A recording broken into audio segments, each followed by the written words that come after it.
Hello everyone, I'm Bruffy1322 and in this video I'm going to be showing the fastest fully upgraded muscle cars around a circuit and the best cars to use for races. For the full story about what I did, check the annotation on the screen or the link in the description for the intro video, but otherwise let's get straight into it. So in last place for the muscle cars class is the Rat Loader. In 16th place the Rat Loader is very slow with a 1 minute 26 lap time. It's one of the slowest vehicles in the game, certainly down there, but yeah, it doesn't really have a lot going for it. In 15th place though is the Slam Van, and that is not that much quicker with a 1 minute 25 lap time. It's just over a second quicker than the Rat Loader, but a hell of a lot more difficult to keep going in a straight line, and it pretty much doesn't have brakes, so it's very difficult, but in my opinion very fun to use. In 14th place, just ahead of the Slam Van, is the Rat Truck. Now the Rat Truck is basically the new version of the Rat Loader, and with a 1 minute 24 it's a good chunk quicker than the Slam Van. Very similar characteristics to the Slam Van, but just a little bit easier to manage. In 13th place then we have the Voodoo. Now the Voodoo is just a little bit too slow really. It's a reasonably okay car in terms of how it handles, but a 1 minute 23.6 it's not very quick overall just because it lacks a little bit of power and acceleration. In 12th place we have the Picador. Now the Picador is the only muscle car that has 4-wheel drive, but it doesn't really help it all that much. With a 1 minute 23.0, it again, just like the Voodoo, it lacks that overall power and acceleration out of the corners.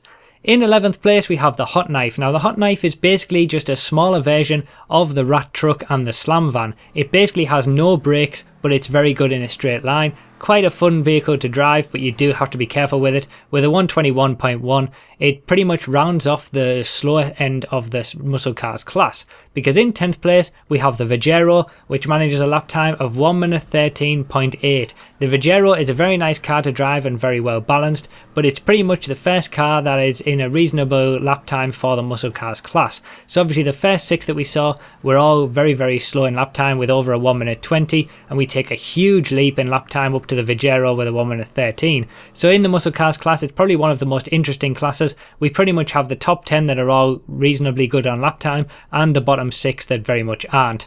So in 9th place we have the Buccaneer with a 1 minute 13.2. It's not that much better than the Vajero, and it doesn't have a spoiler on it, so it pretty much lacks in terms of traction around the corners. But it's still quite nicely balanced car as well. It doesn't tend to oversteer that much. It's just quite a reasonably good car to sort of control around the corners, similar to the Vajero as well. So in 8th place we have the Gauntlet. Now the Gauntlet, before the spoilers came in, was always sort of up there in a reasonably good position in this muscle cars class, but since then we've had new muscle cars and we've had the introduction of spoilers which add traction. Now the Gauntlet doesn't have a spoiler available to it, which means that the 1 minute 12.9 that it gets around this track, although it's a little bit better than the Buccaneer and the Vajero, it's still not that great in terms of the muscle cars class. It can be used, but it's a little bit too heavy and a little bit too cumbersome around the corners to be competitive. So in 7th place we have the Phoenix. Now the Phoenix, once you get that spoiler on it and get that added traction, it does become a very nice car to drive. With a 1 minute 12.1, it's quite good around the corners, which allows it to get that lap time as well. Unlike some of the other muscle cars, the Phoenix and the cars around this area tend to get their lap time from being nice and predictable, so they don't have too much power that makes it become an issue by getting the power on too early and oversteer. They're just very nice stable cars to drive, and the same is true in 6th place for the Stallion. So the Stallion is a little bit larger than some of the other muscle cars, and you have to take that into account, but with a 1 minute 12.0 it does still manage to get a very good lap time. Now it doesn't have a spoiler available to it, so if it did it would be even quicker, but even having said that it's still very nice around the corners. Just a very stable car to drive, especially considering some of the other muscle cars in the class. A nice addition there with the Stallion, and I certainly like it as well. So in 5th place, very similar to the Stallion, is the Sabre Turbo. Now they do feel very similar in the way that they drive, but the Sabre Turbo with a 1 minute 11.7 and the fact that it does have a spoiler giving it that extra traction, it means that it gets a little bit of a better lap time. The Sabre Turbo is obviously a little bit slower as well, but in terms of their straight line capabilities and how they go around the corners, the Sabre Turbo and the Stallion are pretty much identical in terms of the way that they feel. So it's all about what you prefer in terms of modifications. So in 4th place, we're getting into some reasonably quick lap times now with the Ruiner. The Ruiner is probably the first of the really competitive cars, and with a 1 minute 11.0, we're obviously getting a big chunk of lap time off what was managed by the Sabre Turbo.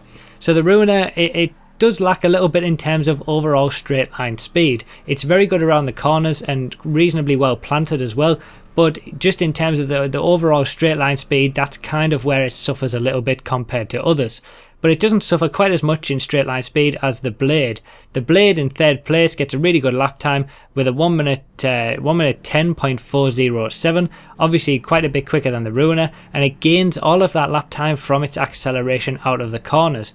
Now it's very, very difficult to get this down. You have to make sure that you don't put the power on too early. It does have a tendency to understeer quite a lot because of that acceleration, but that's what you need to focus on, is getting the power out of the corners, and it really will pay dividends.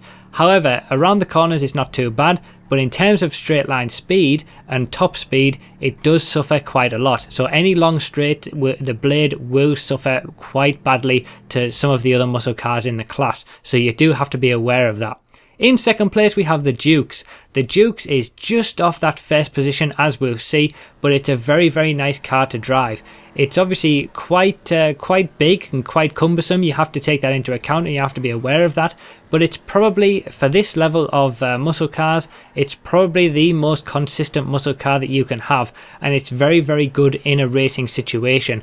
It's certainly, it doesn't quite have the overall pace of the Top Spot, but I would say over a racing distance you can certainly do a lot worse than the Dukes. With a 1 minute 9.836, it's obviously a lot quicker than what we've just seen from the Blade, and as long as you can handle it, you will do very well with it. But in 1st place, the undisputed king is the Dominator. The Dominator manages to get a lap time of 1 minute 9.805. So it's not quite as much of an undisputed king as it used to be. It's only 0.03 of a second quicker than the Dukes. So obviously those two cars are pretty much, as near as makes no difference, identical. You can use either one in a race. The Dukes will probably be a little bit more consistent, but the Dominator, if you know how to use it and you know how to get the most out of it, it will ultimately be the quicker.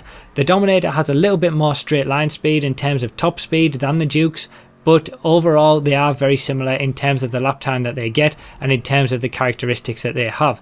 The Dominator is a little bit harder to get used to, but if you put the time and effort into using it, it will give you the slightly quicker lap times. So it is entirely up to you which car that you prefer to have. They're so close that it's really impossible to make a suggestion on that. It's really up to you. Your best bet is just to try them both out and see which suits you the most. So yeah, there you go. The Dominator is the king. It does have very, very good straight line speed and very, very good cornering capabilities for a muscle car. It does tend to oversteer a little bit, but as long as you can manage it, it will give you the better lap times.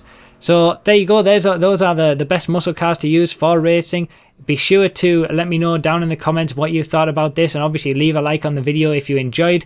If you want to be notified of when I release more of these kind of videos, click that subscribe button. I'd really appreciate it. And obviously you can check the description for a lot more information as well. So thanks a lot for watching, everyone. I really do appreciate your support as always, and I'll see you next time.